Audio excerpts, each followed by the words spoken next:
గత కొన్ని రోజులుగా ఈ పోలవరం బనకచెర్ల మీద మరి కొన్ని అసత్యాలు లేకపోతే వాస్తవాల్ని వక్రీకరించి ఏదైతే మరి మాట్లాడుతూ ఉన్నారో, ప్రెస్ ద్వారా చెప్తూ ఉన్నారో, అటువంటి స్థితి నుంచి ఏది వాస్తవాలు, ఏది అవాస్తవాలు, ఏవి నిజాలు అనేది ప్రజలందరికీ కూడా, ప్రత్యేకించి ఉభయ రాష్ట్రాల తెలుగు ప్రజలందరికీ కూడా తెలియజేయాలనే ఉద్దేశంతో ఈ యొక్క బనకచెర్ల ప్రాజెక్టు వాస్తవాలు అనే విషయాన్ని మీ సందర్భంగా తెలియజేసుకుంటూ, మరి అందులో భాగంగా ముందుగా మరి మీ అందరికీ కూడా తెలియజేసుకుంటూ ఉన్నా, ఏదైతే ఈ యొక్క పోలవరం మరి యొక్క బనకచెర్ల ప్రాజెక్ట్ ఏదైతే ఉందో, మరి దీని యొక్క స్వరూపం మీ అందరికీ తెలుసు. ఎందుకంటే మన రాష్ట్ర ప్రజలుగా, అదేవిధంగా ప్రెస్ తో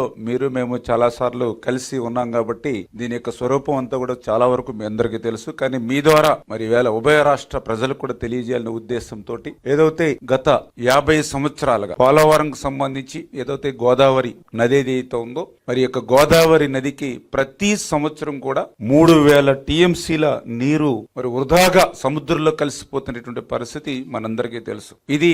ఏదో ఒక సంవత్సరం కాదు, దగ్గర లాస్ట్ 50 ఇయర్స్, గత 50 సంవత్సరాల చరిత్ర తీసుకుంటే గోదావరి నది నుంచి వృధాగా 3000 టీఎంసీల నీరు వృధాగా సముద్రంలో కలిసిపోతుంది. వృధాగా సముద్రంలో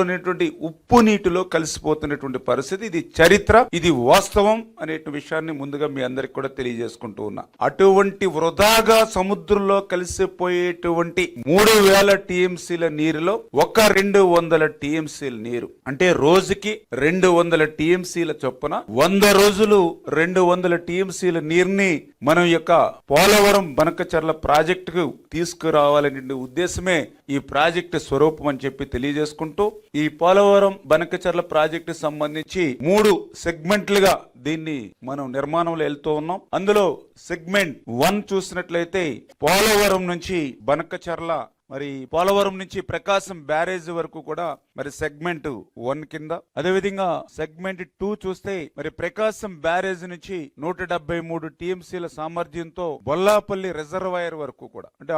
6 లిఫ్ట్ల ద్వారా ఈ సెగ్మెంట్ 2ని, మరి అదేవిధంగా సెగ్మెంట్ 3కి సంబంధించి బొల్లాపల్లి రిజర్వాయర్ నుండి 3 లిఫ్ట్లు, అదేవిధంగా 2 టన్నెల్స్ ద్వారా బనకచెర్ల వరకు కూడా తరలింపు. ఇది ఈ రకంగా 3 సెగ్మెంట్లతోటి ఈ యొక్క పోలవరం బనకచెర్ల ప్రాజెక్టుకి రూపకల్పన జరిగింది అనేటువంటి విషయాన్ని ఈ సందర్భంగా తెలియజేసుకుంటూ,